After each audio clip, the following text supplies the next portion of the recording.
Hey, welcome back. I'm so glad you could join me again. This is Yvonne Wakefield, the author, Yvonne Pepin-Wakefield, the whole person. Well, not that Yvonne Wakefield isn't the whole person, but that's who I write under. Last week, I was actually up at the cabin. It was 18 degrees, and I was hauling gravel, 5 yards of gravel, bucket by bucket, to make a 6-foot buffer around the cabin for fire prevention. So this cabin I write about when I'm 18 building it still exists while I'm in my 60s. And part of the story is how I continue to maintain this cabin. If I had not, it would have been whence to where it came from. So I'm going to go into chapter 2 right now. We just saw me in chapter 1 falling the tree, and it almost fell backwards, and it almost killed me. So chapter 2 is actually called 18. And this is the foreshadowing of how I got to the cabin. So remember, I was just cutting the tree, and the tree almost fell backwards, and I need tutoring to pass this test in falling. Chapter 2, 18. The spring before my bow saw debut, I celebrated my 18th birthday with my attorney. Together we rode an elevator to the 15th floor of an old but elegantly refurbished high-rise in downtown St. Paul, Minnesota.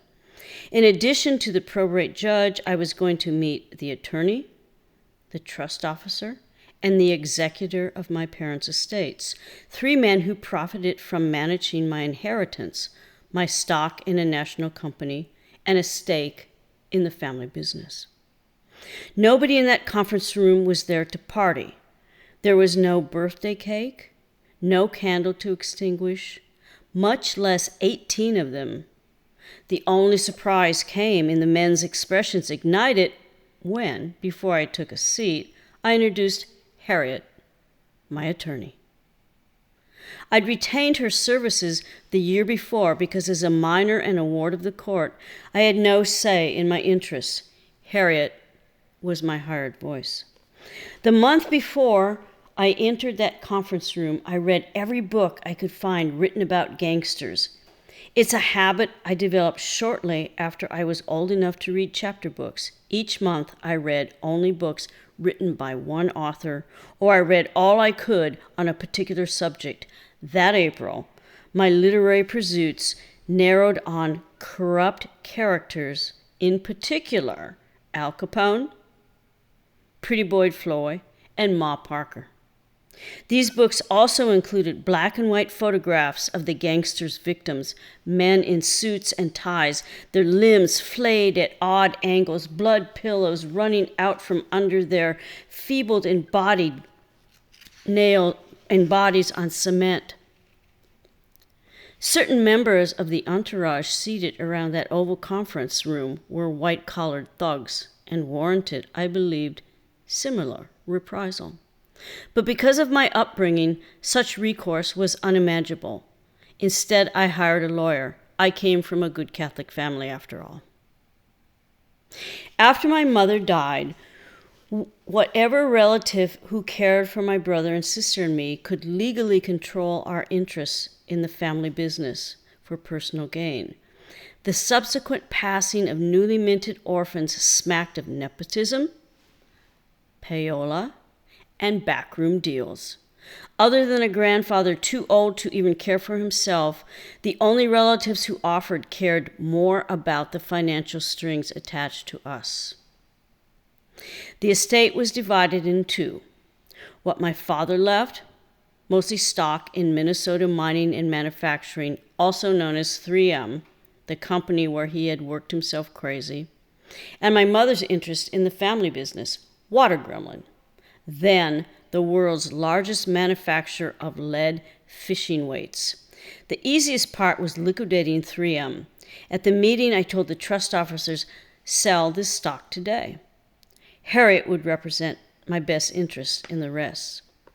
I signed a dated authorization to sell the 3M stock and left a cadre of men circling the mahogany table, scratching their heads as I said, "I'm going to Oregon to buy land."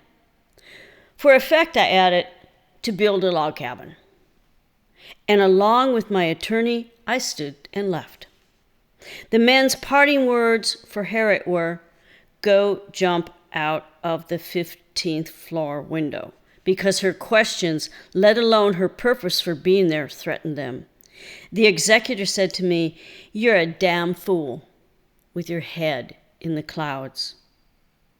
With those words of encouragement, I was on my way. Before I headed west, though, I accepted my attorney's invitation to have my first legal drink. At 18, in Minnesota, I was considered an adult that day. On the main floor of the high-rise was a pub. Like the meeting room above, it was darkly paneled but bright with brass work. Patrons tossed empty peanut shells onto the rough, buff-planked wood floors. I'd never seen such public wantonness before, and it took, just as a parting omen, that and the beer that Harriet bought for me were getting me on my way. Harriet was in her 40s, soft around the edges, but hard as a diamond-tipped drill when pressed. I'd shown up in her office the year before, dressed in jeans and a plaid shirt. Through the last of a series of orthodontic brackets shackling my teeth, I managed to convince the receptionist to let me see her. In less than a year, I would turn 18, I explained, on the other side of Harriet's desk, old enough then to unlock a fund currently being mismanaged, I believed, by organized crime. Harriet accepted a small retainer and agreed to keep an eye on my back. To Oregon, we clinked our frosty mugs. To your log cabin, Harriet smiled, tilted her beer, and sipped. I wiped away foam from my upper lip and any hesitation before heading to Oregon. At that point, my knowledge about buying land was limited to free United Farms real estate catalogs I'd picked up in the deep fry smelling section of Denny's restaurant. My biggest purchase yet, to that day, had been a 10-speed bike. The only thing I'd ever built was big enough to fit a child. What I knew about Oregon was defined by what I read in library books and shiny advertisements that smelled like hash browns.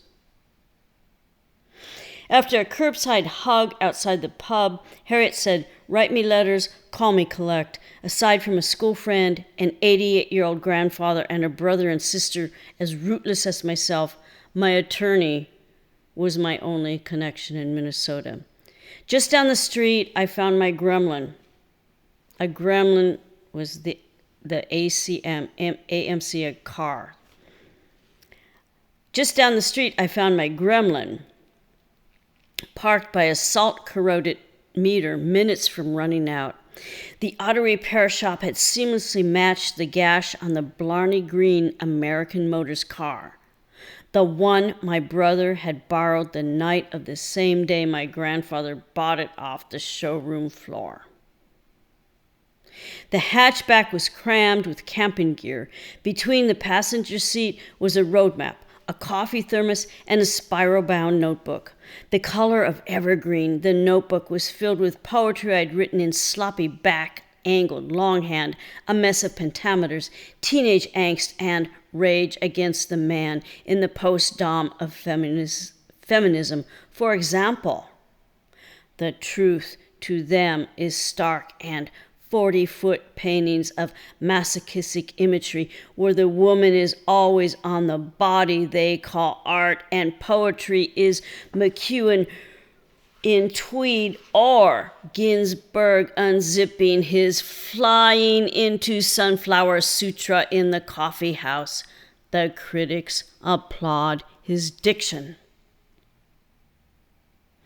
Sweet Baby James and John Denver crooned on the 8-track as I drove across amber plains of grain, gear jamming up and through green mountains of majesty, refilling the gas tank and coffee thermoses and changing out tampons on truck stops along the way. At sunset, I pitch a tent beside a rolling stream under a stand of pine trees, or when the terrain and time necessitated, in the black of night besides train tracks. In the 5 years I'd been a Girl Scout, I'd earned merit badges for my ability to make camp, split wood, and build a fire with a single match. Survival skills that came in handy, though not handy enough to fend off the likes of axe murderers or rapists who might prey on lone young women like me. Oblivious to these dangers at every campsite, sanctioned or not, I always managed to scavenge twigs, logging debris, and dried grass. Every night I put a match to what I'd gather, and in this light read Thoreau, in the belief that reading and rereading this dead man's words would support and fuel the self-reliance I was kindling in myself. For weeks, I drove through soulful landscapes looking for what I did not know could be found. During this time, the 37th President of the United States, Richard Nixon, was doing a bit of searching himself because he decided to resign instead of being impeached for obstructing justice. By day, I listened only to 8 tracks. At night, I read only about a man and a pond. Focused on finding land, I was unaware of the turmoil in the East called Watergate, or how it would send stock waves crashing through the stock market, or how it would affect my decision to stake claim in the northeast section of the 33rd state. Was bought up and logged 20 years ago, I heard from real estate agents in offices between Bend, Redmond, Sisters, and Prineville. I overheard more than one agent mutter, "Crazy kid," after I announced, "I'm looking for a mountainside with virgin timber and a creek." At 18, I still looked like a kid, but had not played that part for years. Finally, I found an agent who treated me like a customer, not a child. Robin worked in a town I'd driven through weeks before when I laughed at the name of this place called John Day. Thank you for listening to Chapter 2. Next week, we will be going on to Chapter 3. Please subscribe to my podcast and my YouTube channel. And we will see you next week for Chapter 3. Are You My Mother? Have a great week. Hydrate with your favorite beverage. Bye-bye.